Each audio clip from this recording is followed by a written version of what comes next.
ఆమ్, చాలా మాట్లాడదామని వచ్చాను. సో కొద్ది కంగారు పెట్టదు, స్లోగా మాట్లాడతాను. ముందుగా అందరికి నమస్కారం. అందరికంటే ముందుగా ఆ, ఇంత దూరం వచ్చిన ఇంత దూరం వచ్చి ఆమ్, కొంచెం సమయం ఇంకొంచెం ప్రేమ అందించడానికి వచ్చిన ఫ్యాన్స్ అందరికీ, అలాగే ఇక్కడికి వచ్చిన chief guest Jay, Siddhu, Sesh and the rest of the directors. I mean చాలా ఇప్పుడు సగం ఇండస్ట్రీ ఇక్కడే ఉన్న ఫీలింగ్ వస్తుంది నేను పేర్లు చెప్పడంటే. ఐ మీన్ అలాగే వెంకీ కుటుంబల గారు, రాహుల్, ఇందాక వచ్చిన హరీష్ శంకర్ గారు, ఐ మీన్ అనిల్ రావుపూడి గారు, అండ్ ఇక్కడికి వచ్చిన మీడియా మిత్రులందరికీ పేరు పేరు నా థ్యాంక్స్. సగం ఇండస్ట్రీ పేర్లు నిజంగా చదివేసిన ఫీల్ వస్తుంది నాకు. Okay, thank you. మీ అందరి ఆశీర్వాదం మాకు కావాలి. మన మధ్య ఒక వ్యక్తి లేకపోయినా సరే ఆయన ఆశీర్వాదం మన ఇండస్ట్రీ మొత్తానికి ఉంటుంది. నేను మాట్లాడుతుంది ఎవరి గురించి కాదు, రెబల్ స్టార్ కృష్ణరాజు గారి గురించి. ఆయన ఇప్పుడు ఎక్కడున్నా ఆయన గర్వపడే సినిమా తీయడం ప్రభాస్ ఒక్కడి బాధ్యతే కాదు, మనందరి బాధ్యత. ఇండస్ట్రీ మొత్తం ఇండస్ట్రీ బాధ్యత అది. I hope we continue doing good films and he keep watching from above. And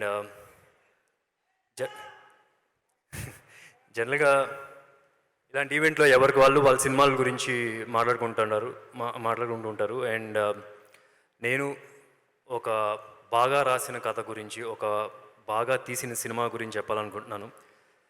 అంటే జనరల్గా ఏ హీరోకైనా ఒక కథ చెప్పినప్పుడు ఆ కథని డైజెస్ట్ చేసుకోవడం కొంచెం టైం పడుతుంది.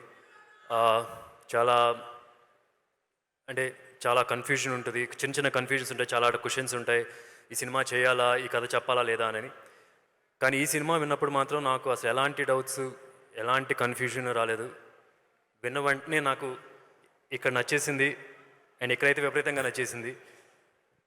So it was very easy to do this film. And ఈ సినిమాలో నేను ఒక ఫిల్మ్ డైరెక్టర్గా చేస్తున్నాను.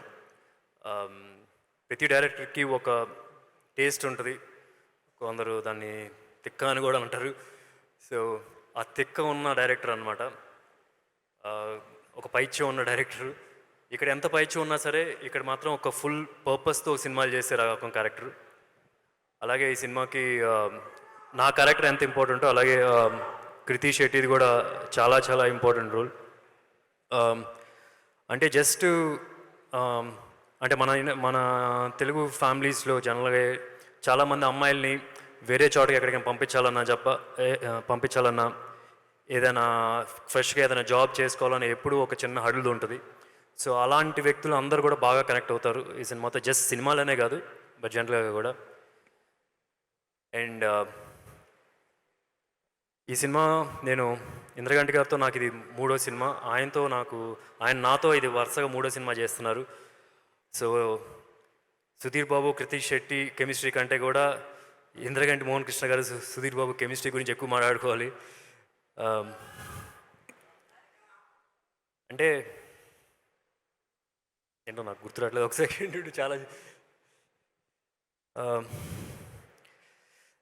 అంటే he's like big family for me, big brother. అన్నిటికన్నా ఎక్కువ is a great teacher for me. ఫ్రాంక్గా చెప్పాలంటే ఆయనతో సినిమాలు చేయడం అంటే నాకు ఒక పెయిడ్ హాలిడే అని ఫీలింగ్ వస్తుంది నాకు. So very happy to work with you sir. And just 1 second, let me just recollect couple of things. ఈ చిన్నప్పుడు పోయినట్టుంది.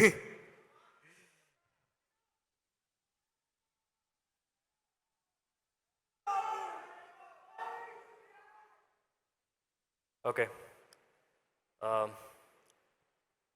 అంటే ఇంద్రగంటి గారు నాతో 3 సినిమాలు చేసినా సరే ఏదో మాకు ఈ బాండింగ్ ఉందని చెప్పి ఈ 3 సినిమాలు చేయడం జరగలేదు. ఆయన తీసుకున్న కథలకి నన్ను నమ్మారు అండ్ ఆ కథల్ని నేను నమ్మాను, అందుకనే ఇలా జరుగుతుంది. మా సినిమాలో ఒక చిన్న డైలాగ్ ఉంది, ఏంటంటే ట్రైలర్లో కూడా ఉంటుంది, మనం సినిమా తీస్తున్నాం అనుకుంటాం కానీ సినిమానే మనల్ని తీస్తుందని. సో మా ఇద్దరి కాంబినేషన్ వల్ల ఈ సినిమా జరగలేదు, ఈ సినిమా వల్ల మా కాంబినేషన్ ఈ సినిమా మా కాంబినేషన్ తీసింది. అండ్ ఈ కథలు కూడా మమ్మల్ని ఎంచుకున్నాయని చెప్పి మేము అనుకుంటున్నాను. అండ్ అంతేకాదు ఇంద్రగంటి గారి గురించి చెప్పకపోతే ఇంకా బుక్ రాసుకోవచ్చు ఆయన గురించి. ఆల్మోస్ట్ ఎవ్రీ జోనర్ ఆయన అటెంప్ట్ చేశారు. రైట్ ఫ్రమ్ నాతో చూస్తే కనుక ఒక లవ్ స్టోరీ సమ్మోహనం, దాని తర్వాత ఒక క్రైమ్ థ్రిల్లర్ చేశారు ఇప్పుడేమో ఆ అమ్మాయి గురించి మీకు చెప్పాలి, ఒక డ్రామా. యాక్టర్స్ని రిపీట్ చేశారు కానీ జానర్స్ని ఎప్పుడు రిపీట్ చేయలేదు.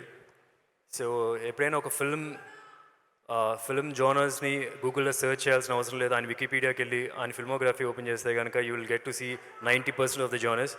ఇంకేమైనా 2-3 మిస్ అయితే కనుక ఆయన చెప్పిన కథలు నాకు ఉన్నాయి. సో అవి కంప్లీట్ చేస్తే అన్ని జానర్స్ కంప్లీట్ అయిపోయినట్టు ఉంటుంది. అండ్ తర్వాత రిటైర్ అయిపోవచ్చు కూడా కావాలంటే. So thank you so much sir for this opportunity. అందరూ చాలా డిస్టర్బ్ పెడుతున్నారు మనకి, కానీ మీరు అయ్యేం పట్టించుకోకండి. అండ్ ఇప్పుడు ఈ సినిమా హీరోయిన్ కృతి శెట్టి, తెర మీద ఉన్న అమ్మాయి గురించి అయితే మీరు థియేటర్లోనే చూడాలి. ఇక్కడ ఉన్న కృతి శెట్టి గురించి చెప్పాలంటే నేను ఎప్పుడూ బిలీవ్ చేస్తాను, యాక్టర్కి ఏమీ సపోర్ట్ లేనప్పుడు, అంటే సపోర్ట్ అని కాదు, the true performance of an actor, true strength of an actor అని ఎప్పుడు చెప్పచ్చు అంటే, ఒక డైలాగ్ లేకుండా, ఒక బ్యాక్గ్రౌండ్ స్కోర్ లేకుండా, కెమెరా జిమిక్స్ లేకుండా, అప్పుడు ఎంత బాగా పర్ఫామ్ చేసి ఎంత కనెక్ట్ అవుతున్నాం ఆడియన్స్తో మన పర్ఫార్మెన్స్తో అనేది that shows the strength of the actor నేను ఫీల్ అవుతాను. అలాంటిది ఈ సినిమాలో అట్లీస్ట్ 2-3 చోట్ల ఉంటుంది. I'm sure after this film shall go places also. ఉప్పిన వల్ల తనకి ఒక 5-6 ఫిలిమ్స్ వచ్చినాయి. అఫ్కోర్స్ మేమైతే తను తీసుకుంది ఉప్పిన బిఫోరే, కానీ ఈ సినిమా తర్వాత తను తెలుగు ఇండస్ట్రీలో ఒక పర్మనెంట్ మెంబర్లా ఉంటుందని చెప్పి గట్టిగా నమ్ముతున్నాను. All the very best to you Kriti. It was really great experience working with you. And ఈ cinema cameraman PG Vinda garu, నేను మొన్న ఒక ఫంక్షన్లో సరదాగా చెప్పాను, అంటే నా ఫస్ట్ ఎఫ్ఐఆర్ ఇంద్రగంటి మోహన్ కృష్ణ గారితో అయితే నా సెకండ్ ఎఫ్ఐఆర్ పీజీ విందా గారితో అని చెప్పి. అంటే ఇప్పుడు ఆల్రెడీ 3 సినిమాలు చేశాను, 4వ సినిమా ఆల్రెడీ ఆన్ ఫ్లోస్ ఉంది ఇంకోటి, అండ్ 5-6 అలా చేస్తూనే ఉంటాను డెఫినెట్గా. నాకు ఎంత ఇష్టం ఆయన వర్క్, మీరు రేపు సినిమా చూసినప్పుడు మీరు అంత ఇష్టపడతారని రైట్గా నమ్ముతున్నాను. అలాగే cinema producers Kiran and Mahendra garu, అలాగే గాజులపల్లి యాజ్ ప్రెజెంటర్, ఒక మంచి సినిమా, ఒక క్వాలిటీ ప్రొడక్ట్, ఈ సినిమాకి ఏం కావాలో అంతా స్పెండ్ చేసి చక్కటి క్వాలిటీ ప్రొడక్ట్ రెడీ చేశారు. రేపు మీరు సినిమా చూసినప్పుడు అప్రిషియేట్ చేస్తారు వాళ్ళ the way they promoted the film కానీ the funds they put in the film అన్న కానీ. అండ్ నేను ఒకటే అని, అలాగే మార్తాండకే వెంకటేష్ గారు, ఇంద్రగంటి గారికి 2 కళ్ళు, ఒకళ్ళు పీజీ విందా గారు అయితే ఇంకోరు మార్తాండకే Venkatesh garu, and he's also done a fabulous job. And ఈ సినిమా production designer Sai Suresh garu, terrific job ఆయన కూడా చేసింది. అలాగే Mythri movie makers, they've join the film మిడ్వేలో. So I'm sure they picked up the right film. రేపు మీరు సినిమా చూసినప్పుడు గట్టిగా అదే ఫీల్ అవుతారు. ఈ రోజుల్లో కంటెంట్ కంటే పెద్ద స్టార్ ఎవరు ఉండరండి. సో ఒక మంచి కంటెంట్ మీ చేతిలో పెడుతున్నాను. అంటే ఒక మంచి కథ చెప్పారు, ఒక మంచి స్టోరీ చెప్పారు అని మీరు ఇక్కడ ఫీల్ అయితే, మీరు ఒక మంచి సినిమా చూశారు, మళ్ళీ చూడాలని చెప్పి మీరు ఇక్కడ ఫీల్ అవుతారు. అది నా గట్టి నమ్మకం, అది నాకు ఆడియన్స్ మీద ఉన్న నమ్మకం. So September 16th cinema release అవుతుంది, థియేటర్స్లో చూడండి, and do give your feedback to us. Okay, thank you.